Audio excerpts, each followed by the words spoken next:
Please अपना बहुत ख्याल रखना अदनान। तुम सब भी अपना ख्याल रखना। सिनान, जरूरत पर रुस्तम बाबा के पास छोड़ देना। फिक्र मत करो अदनान, तुम्हें कुछ चाहिए तो बताओ। शुक्रिया।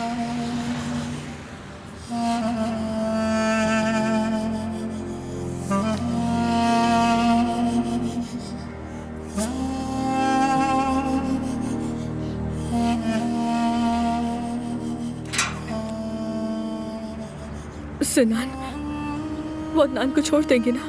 वो मान जाएंगे ना कि ये बेगुनाह है? सब ठीक हो जाएगा, परेशान मत हो। वो बाहर आ जाएगा, बस तुम्हें हिम्मत रखनी होगी। चलो अब।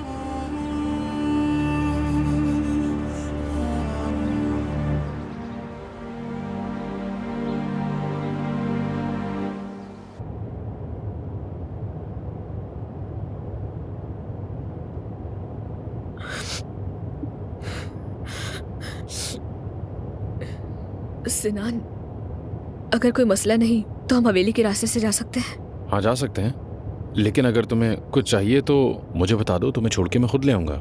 नहीं, वो मुझे अज़मा साहिबा से बात करनी है। देखो मैंने अदनान से वादा किया है, अगर मैं तुम्हें सीधा घर लेके नहीं गया तो हो सकता है कि कोई मसला हो जाए। कुछ नहीं होगा, उनसे बात करना जरूरी है बहुत।